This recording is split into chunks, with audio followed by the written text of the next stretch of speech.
Have you ever awakened in the gray stillness of the early morning and felt, before you even opened your eyes, that the world was pressing down upon you? It is a sensation as if a heavy, invisible cloud were floating directly over your chest, suffocating your hope. The world calls this anxiety. The medical men call it stress. But in the science of being, we know it by its true name. It is a congestion of the mind. It is the friction caused by trying to live apart from God. Now, I want you to pause and use your imagination, that divine faculty, which is the workshop of God. Imagine that in just 3 days, 72 hours from this very moment, you wake up not with that familiar dread, but with a peace that passeth all human understanding. Imagine opening your eyes with a serene, unshakable certainty that something profound has shifted in the deep places of the universe. This is not a fantasy. This is not a flight of poetic fancy. We are not here to discuss fairy tales. We are here to discuss the operation of spiritual law. It is a transformation that is as real as the law of gravity and as certain as the rising of the sun. It begins the precise moment, the split second, that you decide to open your mind to a new truth. If the subject of money has ever robbed you of your peace, if the shadow of debt has made you feel trapped in a cage of your own making, if you have looked at the calendar with dread, fearing the first of the month, then you must remain with me until the very end of this message. We are about to uncover an ancient formula. It is a spiritual method that has changed lives when every human method had failed. If you are longing to break the mesmerizing habit of scarcity, if you wish to invoke divine provision and live with the fullness that was intended for you from the foundation of the world, then you must listen with your heart, not just your ears. Subscribe now, because what you are about to receive is more than a message, it is a tool. It is a celestial instrument designed to transform your existence from the root upward. Very soon, in the subsequent parts of this series, I will give you the precise prayer and the specific psalm to activate this change. But first we must prepare the soil. You cannot plant a seed in concrete and expect a harvest. We must break up the fallow ground of your consciousness. I recall a specific afternoon years ago. I was sitting under the shade of an old tree, and a man approached me. He was a simple man, but his eyes carried the weight of 1,000 sleepless nights. He looked at me with a mixture of desperate hope and profound exhaustion. "Sir," he confessed, his voice trembling, "I have tried everything. I have manipulated the markets. I have worked 2 jobs until my hands bled.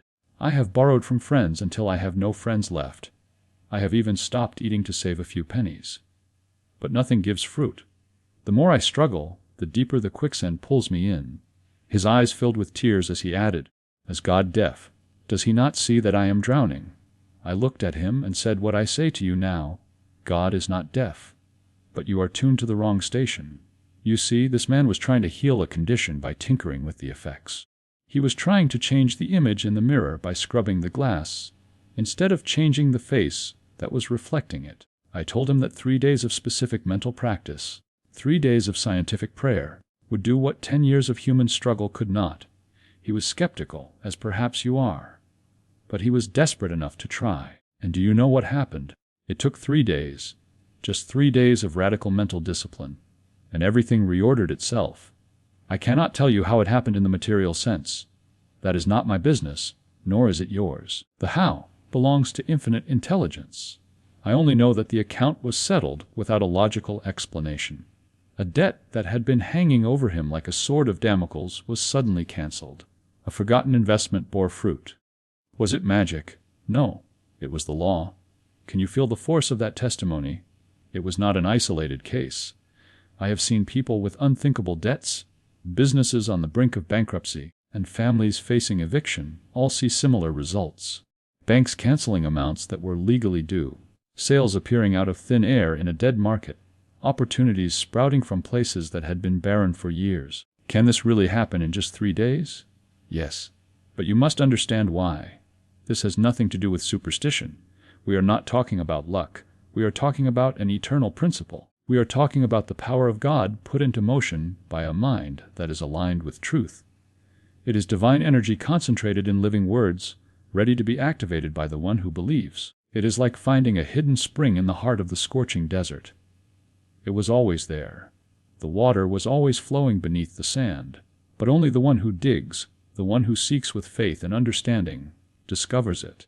How many times have you reviewed your accounts with your soul in a fist? How many tears have you swallowed in silence, wishing you could give more to those you love? You are not alone. This is the silent history of millions. But it is also the great opportunity for redemption that waits for you. Those invisible chains that we call scarcity, or recession, or poverty, are not made of iron. They are made of thought. They are shadows. And shadows have no power of their own. They can only exist in the absence of light. These chains dissolve with the light of a single, sincere, scientific realization of truth. The formula I am going to share with you does not require long pilgrimages. It does not require you to pay money to a guru. It does not ask for a month or a year of your time. It asks for 3 days. 3 days of conscious surrender. 3 days of aligning yourself with a divine promise that has worked since the times of the ancients. I have seen people at the very edge of losing it all surrender to this process with a willing heart. They witness things they could not explain to their rational minds. Calls from financial institutions announcing forgiveness of debts. Transfers appearing without warning. Doors that had been bolted shut suddenly swinging open on oiled hinges. Some even heard phrases like, "The matter is resolved," or "We have decided to waive the fee." Can you dimension this? It is not theory. It is testimony. It is the demonstration of the law of being. Do you dare to believe that in only 3 days your life can turn completely? If you have a spark of faith left, write in the comments right now, "I accept 3 days of miracle." This is not a trivial gesture. It is a psychological hook. It is a spiritual affirmation that begins to move invisible energies in your favor. It is you telling your subconscious mind, "I am ready for a new chapter." Perhaps you are asking yourself, how can simple lines written centuries ago influence my economy today in the 21st century? What does a biblical prayer have to do with the digital numbers in my bank account? The answer is powerful, and it is the key to everything. It has everything to do with it. Because it is not the ink on the page that works the miracle.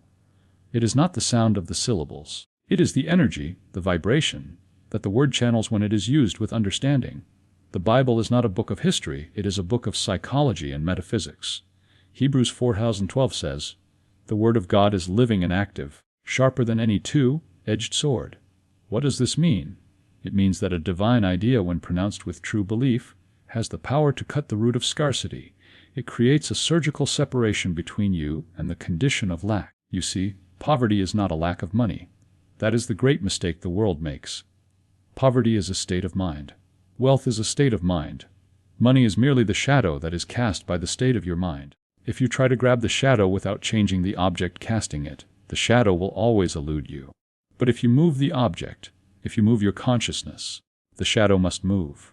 It has no choice. There is a subtle root hidden in the deep recesses of the human soul that feeds scarcity much more than any economic policy or bad investment. How many times have you sought solutions in Excel sheets, in budgets, in second jobs, only to find yourself at the same point 6 months later? That happens because the cause is not numerical. The cause is spiritual. The cause is a poverty complex buried in the subconscious. While that inner root is not healed, debt will remain a prison disguised as bad luck. But here comes the hope. That root can be pulled out. The treatment we are preparing to undertake is not an amulet. It is not a lucky charm. It is a living affirmation that relocates your being in front of divine order. Every time you recite the truth, you are reminding the universe, "I was created for abundance, not for survival." You are no longer a beggar seeking alms from a distant, capricious God. You are the legitimate son, the legitimate daughter, of a kingdom that knows no shortage. You must understand this. You are the heir to the kingdom. Does the son of a king worry about the price of milk? Does the ocean worry if it will run out of water? No, it rests in its nature. Your nature is abundance. No more guilt, no more chains, only a new certainty. God always sustains and never fails. The weight of debt is not measured only in figures. It drags with it a cruel echo, the fear, the shame, the anxiety that sickens the body and the soul. But the light of understanding can pierce those shadows in a single instant. When you proclaim the word with intention, you are not throwing phrases into the air. You are waking up eternal principles that silence the chaos. So, a crucial question appears: why precisely 3 days? Why not 7? Why not 40? The answer is engraved in the symbolic language of the divine. In the Bible, numbers are not just quantities, they are qualities of consciousness. The number 3 represents resurrection. It represents the complete spiritual cycle, the idea, the acceptance, and the manifestation. Christ walked out of the tomb on the third day. Jonah emerged from the belly of the great fish after 3 nights. The third day marks the moment when the old man, the old concept of limitation, dies and the new man is born. 3 days with the heart focus can bury years of limitation and make a new existence flower. This is not book theory. These are living stories. Think of Doña Carmen, a woman of noble spirit in the south of Mexico. Years of caring for her sick husband led her to a debt that seemed to grow with every breath. She was desperate. She felt abandoned by God and man. Until one day someone whispered this principle to her as a divine secret. She prayed the psalm we will discuss later for 3 nights straight. She prayed not with her lips, but with her gut, with tears in her eyes and a desperate faith in her soul. On the 4th day, she received a call from the bank. A restructuring program she hadn't even applied for was approved. Her debt was reduced to less than half. She didn't understand it rationally. The math didn't make sense. But she recognized it in her heart. It was the response of the law. Or think of Don Julian, a Colombian farmer. His land was about to be embargoed. He held on to this truth at dawn for 3 days. On the 5th day, a buyer appeared for a harvest that wasn't even fully grown, paying in advance. Coincidence? Faith does not believe in coincidences. Faith believes in cause and effect. And Ana Maria, a fighting mother in Lima, indebted, unemployed, rent overdue. She found her last hope in this spiritual discipline. For 3 nights she recited the truth from the silence of her room, without electricity because it had been cut off, but with her soul lit up. On the 4th day, a transfer that had been blocked for months, lost in bureaucracy, suddenly cleared. It was the exact amount she needed. Do you understand the force of this? These are not legends. These are testimonies of common people like you who chose to take a step into the invisible. Because when faith is activated, it becomes creative power. The word not only consoles, it constructs. It builds bridges where there were chasms. And if you decide to proclaim it for 3 days with conviction, you will be drawing a clear line in the spiritual plane. You will be saying, this far, scarcity, no further. Today I choose to align myself with the abundance that has always belonged to me. But the deepest miracle is not always the money. Yes, the debts are settled and the doors open, but along with that comes a peace that cannot be bought, a dignity that returns, a hope that is reborn. Many say the same thing at the end of the 3rd day. Even before seeing the physical money, they knew. They knew in their gut that something had changed. That peace is the first sign. That serene whisper that tells you, it is done. No matter how big or old your debt is, no matter who you owe. What really counts is that there is a promise sleeping inside your soul, waiting for your faith to wake it up. Prepare yourself. Because in the next part of this series, we are going to go even deeper. We are going to reveal the specific key, the psalm, and the exact way to use it.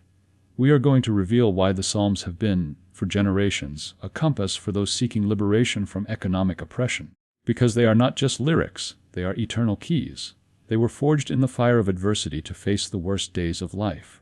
David, the poet-king, knew this well. Before wielding the sword, he wielded prayer. While others trained for war, he tuned his soul in the presence of the Most High. That is why, although he stumbled many times, he always rose stronger, freer, more prosperous. He understood that external victory begins inside, with the word well used. If the divine word was capable of making Moses divide the waters, if it could bring down walls for Joshua, if it could multiply oil for the widow, why could it not transform your economic reality? I know, the logical mind doubts. The intellect says, show me the money first, and then I will believe. But that is the trap. That is why you have been stuck. You have been educated to believe only in what you see. But the master teacher said, blessed are those who have not seen and yet have believed. What you are about to discover goes beyond the visible. It is the spiritual science that rules the invisible. So, I ask you to do something now. Prepare your vessel. Clear your mind of the clutter of worry, just for a moment. Stop looking at the bills. Stop replaying the arguments. Stop calculating the deficit. Instead, center yourself on this thought. I am a spiritual being, living in a spiritual universe, governed by spiritual laws. Welcome back to the laboratory of the soul. In the first part of our study, we established the fundamental premise that your outer world of finance is merely a reflection of your inner world of thought. We established that poverty is not a condition of the pocketbook. but a condition of the mind, and that by changing the mind, by rising in consciousness. The shadow of debt must vanish, just as the night must vanish before the rising sun. Now, we move from the theory of the law to the practice of the law. We move from the what to the how. You see, many people fail in their demonstrations of supply because they treat prayer as a lottery ticket. They fling a desperate plea at the ceiling and hope that a capricious deity will take pity on them. That is not scientific Christianity. That is superstition. God does not work by caprice. God works by law. The electricity in your home does not care if you are a saint or a sinner. It only cares if you know how to wire the house. If you wire it according to the laws of physics, you get light. If you violate those laws, you remain in darkness. The same is true of the laws of supply. We are going to use a specific tool, a golden key, that has been hidden in plain sight for 3,000 years. It is found in the book of Psalms. The Psalms are not merely songs. They are not just poetry to be read at funerals or weddings. They are metaphysical formulas. David, the author of many of them, was not just a king, he was a spiritual scientist. He was a man who understood the relationship between the human soul and the infinite spirit. When he faced a giant, he didn't use a spear, he used a spiritual realization. When he faced lack, he didn't beg, he claimed his heritage. Among all the Psalms, there is one that shines with a specific promise regarding provision. It is Psalm 37. This is the text we will work with for our 3-day resurrection of supply. Let us look at it, not with the eyes of a historian, but with the eyes of a metaphysician. Verse 25 says, I have been young, and now am old, yet have I not seen the righteous forsaken, nor his seed begging bread. Read that again. Let it sink into the marrow of your bones. David is saying that in a lifetime of observation, from his youth as a shepherd to his old age as a monarch, he has witnessed wars, famines, plagues, and betrayals. He has seen kingdoms rise and fall. But there is one thing he has never seen. He has never seen the righteous forsaken. Now, here is where the intellect stumbles. You might say, but Emmet, I am not righteous. I have made mistakes. I have debts. I have been greedy. I have been fearful. Therefore, this promise is not for me. Stop the thought right there. That is the old man speaking. In the Bible, the word righteous does not mean morally perfect in the human sense. It does not mean a person who follows all the religious rules and never makes a mistake. In the original language of metaphysics, righteousness means right-wiseness. It means right thinking. The righteous man is the one who thinks rightly about God and himself. The righteous man is the one who understands that he is a spiritual being endowed with dominion. The righteous man is the one who refuses to accept the appearance of lack as the ultimate truth. So the verse actually reads, I have never seen the right thinker forsaken. Why? Because it is impossible. It is a contradiction in terms. You cannot be thinking rightly, which means thinking in alignment with abundance, love, and power, and at the same time manifest lack. Because an effect must correspond. If you are planting corn, you cannot harvest poison ivy. If you are planting thoughts of divine substance, you cannot harvest bankruptcy. The verse continues, nor his seed begging bread. What is your seed? Your seed is your future. It is your children, yes, but it is also your projects, your business ideas, your creative endeavors, your investments. If you are a right thinker, your creations will never have to beg for resources. They will be self-sustaining because they are rooted in the infinite. Bread, in the Bible, is the symbol of substance, the tangible manifestation of supply. Now look at verse 26. This is the pivot point. This is where the miracle happens. He is ever merciful and lendeth, and his seed is blessed. Do you see the shift? In verse 25, the fear is of begging. In verse 26, the reality is lending. When you align with the law, you move from the borrower to the lender. You move from the one who needs to the one who has so much that he can give. You become the distribution center for God's wealth. This is the promise. But a promise is like a check. It is of no value until you endorse it and cash it. How do we cash this check? For the next 72 hours, you are going to perform a specific operation on your consciousness. You are going to fast. Not from food. Eat what you like. You are going to fast from negative financial thought. This is the hardest thing you will ever do. But it is the only thing that will set you free. You see, worry is a form of negative prayer. When you worry about your debt, when you lay awake at night picturing the bills, you are actually sketching a blueprint for more debt. You are saying to the universe, I believe in lack. I believe in failure. And the universe, which is an impartial servant, says, "Your wish is my command," and gives you more of it. You cannot heal a debt by thinking about the debt. You can only heal it by thinking about supply. You cannot clear the darkness by beating it with a stick. You can only clear it by turning on the light.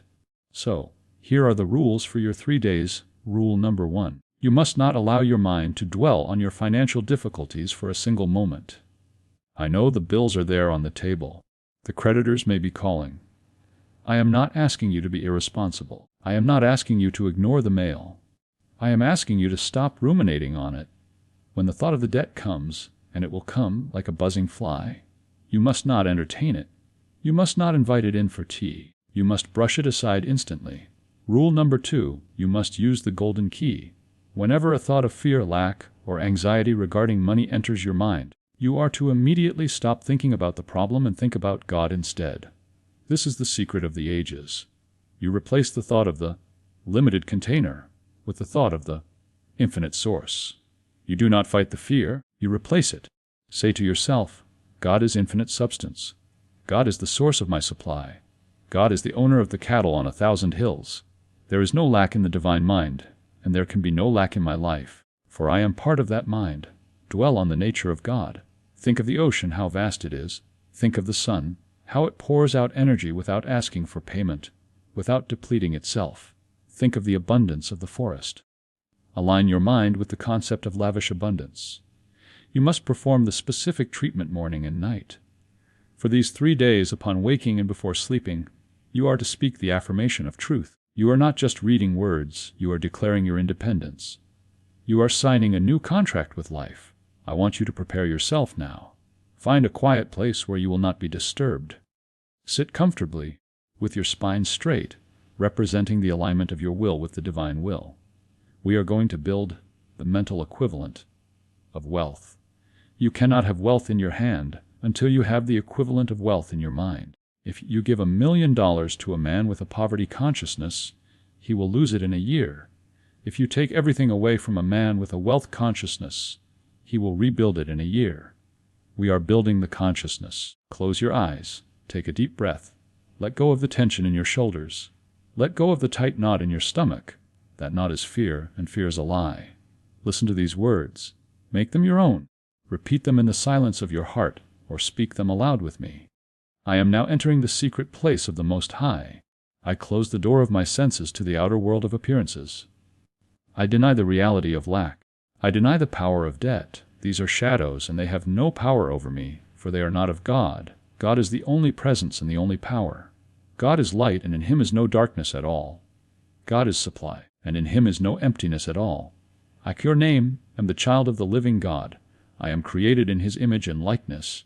Therefore I am the heir to the kingdom. I claim my inheritance now, not in the future, but now. I take my stand on the truth of Psalm 37. I am the right thinker. My mind is tuned to the frequency of divine good. I have never been forsaken. I never will be forsaken. The universe sustains me as surely as it sustains the stars in the sky. I dissolve the thought form of poverty in my subconscious mind. I wash it away with the water of truth. I forgive myself for past mistakes. I forgive everyone who I think owes me money, and I forgive everyone I owe. I release the burden. I declare that I am now a channel for divine wealth. My supply does not come from my job. It does not come from my clients. It does not come from the government. These are merely the pipes. They are not the reservoir. God is the reservoir. And if one pipe gets blocked, God will instantly open another and another and another. My seed shall not beg for bread. My ideas are blessed. My work is blessed. My home is blessed. I am moving from the vibration of getting to the vibration of giving. I am a lender of good. I am a distributor of joy. I trust in the law. I trust that even now, as I speak, the great law of attraction is drawing to me everything I need to meet every obligation and to have a surplus. The way is clearing. The doors are opening. The means are visible. I thank you, Father, that you have heard me. I thank you that it is done. I accept it. I believe it. I rest in it. And so it is. Open your eyes. How do you feel? That sense of relief, that is the feeling of the airman. That is the feeling of the seed clicking into the soil. Now, the moment this video ends, the world will try to rush back in. The phone will ring. The news will speak of recession.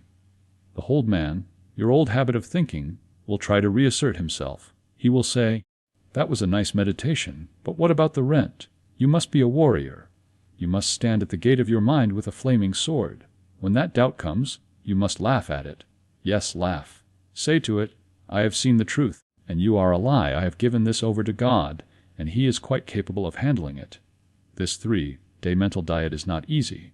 It requires more discipline than digging a ditch. Thinking true thoughts when appearances are false is the hardest work in the world, which is why so few people do it.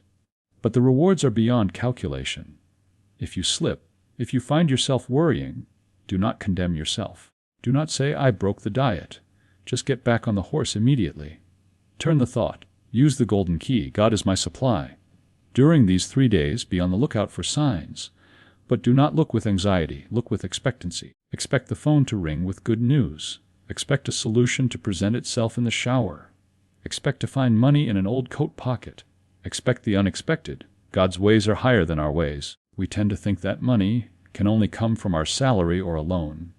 That is trying to tell infinite intelligence how to do its job. Your job is to hold the picture of the end result, which is freedom. Let God handle the details of the how. Remember, you are building a structure in the 4th dimension, the spiritual dimension. Once that structure is complete in your mind, it must materialize in 3-dimensional space. It is a law of physics. As within, so without.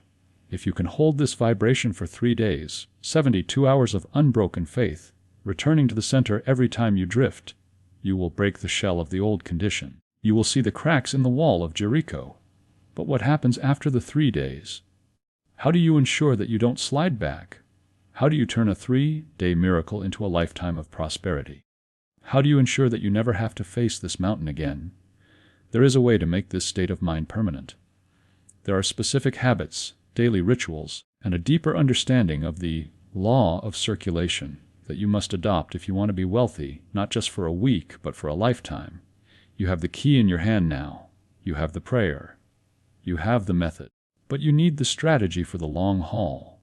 In the final part of this series, I will give you the blueprint for a life of sustained abundance. I will show you how to seal this demonstration so that it cannot be reversed. Do not start the 3 days until you are ready to commit. This is a covenant between you and your Creator. If you are ready, truly ready, then begin now. Write the time and date in your journal. This is the moment your resurrection began. We have arrived at the summit. You have traveled through the valley of realization in part 1. You have received the key of David and the method of the 3-day mental diet in part 2. Now, we face the most critical question of all. It is a question that separates the momentary miracle from the lifetime of mastery. The question is this: once the flow of divine supply begins, how do you sustain it? How do you ensure that you do not slip back into the gray fog of limitation? You see, it is one thing to demonstrate a sum of money to pay a pressing debt. That is a wonderful thing, and it is a sign that you have touched the hem of the garment of truth. But it is quite another thing to live in a permanent state of havingness. It is another thing entirely to build a consciousness where lack simply cannot enter, just as darkness cannot enter a room blazing with light. Many people treat God like a cosmic fire extinguisher, only to be used in case of emergency. They pray when the wolf is at the door, and the moment the wolf leaves, they go back to sleep. They go back to the same habits of thought, the same small talk of poverty, and the same belief in hard times. And inevitably, the condition returns. Why? Because they changed the effect, but they did not permanently change the cause. They healed the symptom, but they did not cure the disease of poverty, consciousness. If you want to be free, truly free, independent of the stock market, independent of the whims of your employer, independent of the economy, you must become a scientific Christian. You must understand that abundance is not a thing you get. It is a way you are. To maintain the demonstration we began in the last video, you must adopt a new way of living. You must understand the law of circulation. The law of circulation states that the universe is a flow. It is a river, not a pond. If you dam up a river, the water becomes stagnant and toxic. If you stop the flow of blood in your body, you die. The same is true of money. Money is merely a symbol of energy. It is current, like a current. It must move. If you are praying for inflow, you must also be willing to be an outlet. You cannot clench your fist and expect to receive. A clenched fist can neither give nor hold anything. You must open your hand. This brings us to the great paradox of metaphysics. To have, you must give. I do not necessarily mean giving money if you truly have none at the moment, though even a penny given with love is a seed of thunderous power. I mean giving of yourself, giving service, giving kindness, giving forgiveness. The right thinker, we spoke of in Psalm 37, is a generous soul. Verse 26 said, "He is ever merciful and lendeth." Every time you act with generosity, you are telling your subconscious mind, I have plenty. I am not afraid of the future. My source is inexhaustible. And the subconscious mind, believing you, proceeds to materialize more abundance to match that belief. But if you hoard, if you pinch pennies out of fear, if you tip poorly because you are worried about next week, you are telling your subconscious, I am poor. I am running out. Danger is coming. And the subconscious will faithfully produce the poverty you have ordered. This is the secret that the worldly mind cannot grasp. The worldly mind says, I will give when I have more. The spiritual mind says, I will give, and therefore I shall have more. Now, let us speak of your daily mental hygiene. You would not go a week without washing your body, yet most people go years without washing their minds. They allow the dust and grime of negative suggestions, from the news, from neighbors, from their own past, to accumulate until their spiritual vision is completely obscured. To sustain your abundance, you must engage in a daily renewing of the mind. St. Paul gave us the formula in Romans 12:2. Be not conformed to this world, but be ye transformed by the renewing of your mind, that ye may prove what is that good and acceptable and perfect will of God. The world believes in recession. The world believes in inflation. The world believes that you have to cheat to get ahead. Do not be conformed to that error. You must stand apart. How do you do this? By watching your words. Jesus said, By thy words thou shalt be justified, and by thy words thou shalt be condemned. Never, under any circumstance, allow a word of poverty to cross your lips. This is a rule of iron. Never say, I can't afford it. Never say, money is tight. Never say, I'll never get out of debt. When you say, I can't afford it, you are putting a black magic curse upon yourself. You are slamming the door in the face of divine supply. Instead, if you decide not to buy something, say, I choose not to purchase that at this time. That is a statement of power and choice. Or say, God is my infinite supply, and that need is met in divine order. You must become the guardian of the portal of your mind. If you are sitting at lunch with friends and the conversation turns to how hard times are, you must not participate. You can be polite, but do not agree. Mentally, you must say to yourself, that may be true for you, but it is not true for me. My world is governed by God, and God is abundance. I am going to give you a practical tool, a spiritual wrench, to keep your mind tuned to the frequency of wealth. I want you to use this every morning for the next 7 days, and then for the rest of your life. It will take only 5 minutes. Do not tell me you do not have 5 minutes. If you are too busy for God, you are too busy. Stand in front of a mirror. Look yourself in the eye. You are looking at the vehicle through which God intends to express His opulence. Speak these 7 affirmations aloud, with the authority of a judge passing sentence. I am a center of divine operation. God is now circulating His wealth through me. I do not chase money, I attract it, for I am a magnet of divine love. My supply is not limited to my job or my salary. My supply is the infinite spirit, and it comes to me from every direction. I release all fear of the future. I live in the eternal now, where all good is present. I forgive everyone and everything. I cut the cords of the past. I am free to prosper. My work is the service of God, and God pays His servants lavishly. I have a surplus. I have enough to spare and to share. My cup runneth over. A visual text of these affirmations appearing on screen, one by one, against a backdrop of a rising sun. Do this for 7 days. You will notice a change in your atmosphere. You will walk differently. You will speak differently. People will react to you differently. You are building the mental equivalent of wealth. Remember the parable of the talents in Matthew 25. The servant who buried his talent in the ground was not punished because he was a thief. He was punished because he was fearful. He was afraid to use what he had. Many of you have buried talents. You have ideas you haven't acted on. You have skills you are afraid to market. You have a business plan gathering dust. Why? Fear. Fear of failure. Fear of criticism. But once you realize that God is your partner, fear becomes ridiculous. If God is for you, who can be against you? The universe is waiting for you to dig up that talent and put it into circulation. Finally, I must warn you of the saboteur. This is that sly, whispering voice of the old man, the old ego, that will try to pull you back. Just when things start to go well, the saboteur will whisper, "This is too good to be true," or "You don't deserve this," or "Remember what happened last time." This is self-sabotage. It is the resistance of the old crystallized thought patterns. When this happens, and it will happen, you must not fight it. Do not argue with the devil. As I have taught you, what you resist persists. Instead, switch the channel. Use the golden key. Immediately say, "God is the only power." This voice is a memory, nothing more. It has no life, no intelligence, and no substance. I am a new creation. Laugh at the doubt. Treat it like a child's tantrum. It has no power over you unless you give it power. My friends, you are standing at the threshold of a new life. The Psalm 37 treatment was the key to the door. The 3-day mental diet was the act of opening the door. Now you must walk through it and inhabit the mansion prepared for you. This is not a theory. This is the science of living. It is the practical application of the teachings of Jesus Christ to the problem of everyday supply. It works if you work it. You are not a victim of the economy. You are a victim of your own thinking. Change the thinking, and you master the economy. The call to action, if this message has stirred something in your soul, if you feel the vibration of truth in these words, do not let the fire go out. A fire untended soon turns to cold ash. You must add fuel to the flame daily. There are deeper secrets, more advanced laws, and profounder truths that we have not had time to cover here. In the book, The Hidden Secrets of the Bible Deciphered, How to Become Rich, we go into the blueprints of the soul. We explore why some prosper in times of famine and others starve in times of plenty. But for now, your task is clear. Subscribe to this channel. This is your school. This is your sanctuary of right thinking. Share this video with someone who is struggling. Remember the law of circulation. By giving this truth to another, you fasten it upon yourself. Go now. The 3 days are before you. The rest of your life is waiting.